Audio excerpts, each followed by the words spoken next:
क्या आप जानते हैं कि एक छोटा सा लोभ और लालच आपके पतन का कारण बन सकता है, आपका कितना नुकसान कर सकता है।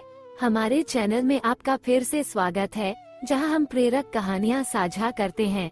आज हम लोभ और लालच के बारे में चर्चा करेंगे, कैसे मनुष्य इसमें फंसकर अपना जीवन बर्बाद कर सकता है। इसे विस्तार पूर्वक जानने के लिए हम आज आपको महाभारत के शांति पर्व में ले जाएंगे, जहां पर भीष्म पितामह ने लोभ और लालच के बारे में विस्तार से वर्णन किया है।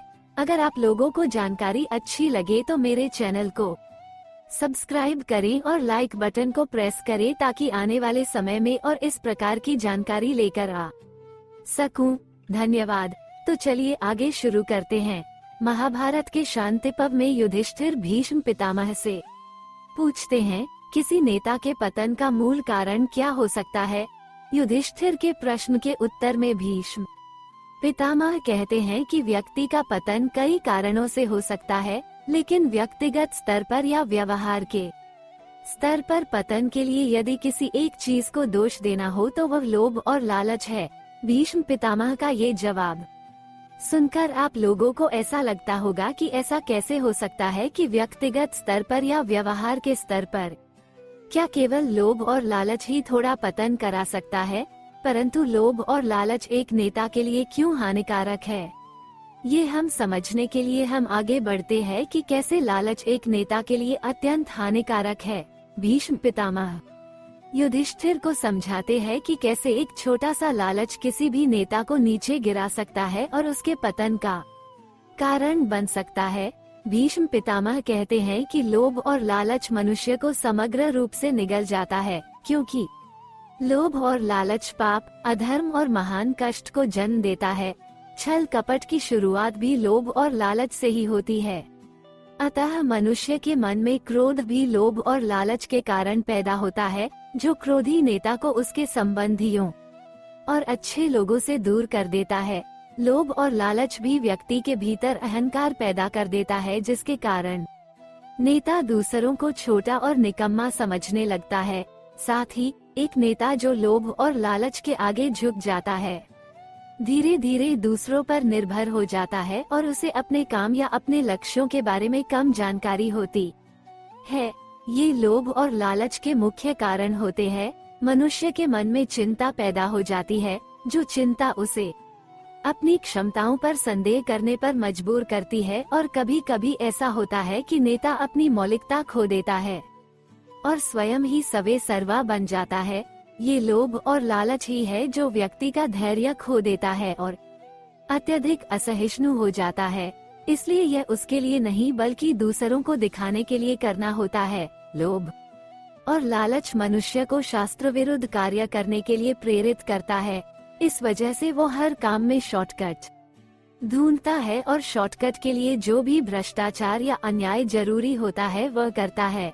अतः लोभ और लालच के जन्म के बाद ही मनुष्य में विश्वासघात की भावना का भी जन्म होता है, जिससे विश्वासघात एक धर्मी व्यक्ति को अपराधी बनने की प्रक्रिया की ओर धकेलता है और वो कानूनी या किसी अन्य परेशानी में पड़ सकता है। एक लालची व्यक्ति दूसरे लोगों के धन या महिलाओं का शिकार करने की प्रवृत्ति के साथ पैदा होता है। अतः लोभ वाणी और मन की गति को बढ़ा देता है। वाणी की गति और मन के विचार नेता को सनकी बना देते हैं और यही तरंगे उसे चरम क्रियाओं की ओर ले जाती हैं। यहाँ तक तो ठीक है, आगे देखिए। जब मन में लोभ और लालच पैदा होता है तो मनुष्य लोगों की बुराई करने की तरफ बढ़ने लगता है। लोभ और लालच से ग्रसित मनुष्य आत्मा प्रशंसा और निंदा मनुष्य के अनेक शत्रु बना देती है और फिर उसे अपना सारा जीवन उन शत्रुओं या विरोधियों से संघर्ष में व्यतीत करना पड़ता है। इतना ही नहीं, भीष्म पितामह लोभ और लालच के स्वरूप के बारे में भी विस्तार से बताते हैं। उनका कहना है कि जैसे अनेक नदियां समुद्र में जाके मिलती है, पर समुद्र कभी छलकता नहीं, ठीक उसी तरह लोभ और लालच से ग्रसित इसी प्रकार लालची व्यक्ति बहुत से लाभ, बहुत से अवसर या बहुत सारी समृद्धि पाकर भी संतुष्ट नहीं होता है। ऐसे व्यक्ति के मन में लगन हमेशा जलती रहती है। इस प्रकार एक छोटी सी प्रवृत्ति मनुष्य को कई तरह से छोटा या उसका पतन कर देती है।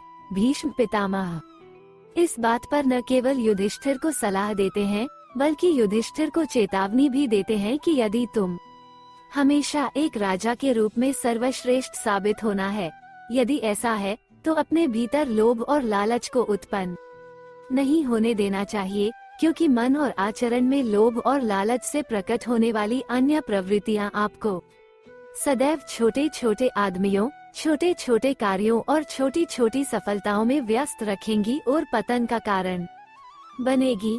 एक नेता के लिए स्थितिजन्य जागरूकता एक आकर्षण की तरह है, और जब वह भोगों का त्याग कर देता है जिससे उसके मन में यहाँ लोभ और लालच की बात न उठे और लोभ और लालच उसे अधोगति की ओर न ले जाए, लोभ और लालच जैसे मामले पर भीष्म पितामह का ये प्रतिबिंब सर्वोच्च रूप से स्थापित करता है कि नेतृत्व क्षेत्र में भीष्म पितामह से बड़ा कोई नहीं हो सकता है। भीष्म पितामह केवल कुरुकुला के नहीं हैं, वे नेतृत्व और प्रबंधन के जनक भी हैं। अगर आप लोगों को जानकारी अच्छी लगी हो तो मेरे चैनल को सब्सक्राइब करें और लाइक बटन को प्रेस करें, ताकि आने वाले समय में और इस प्रकार की जानकारी लेकर आ सकूं। धन्यवाद।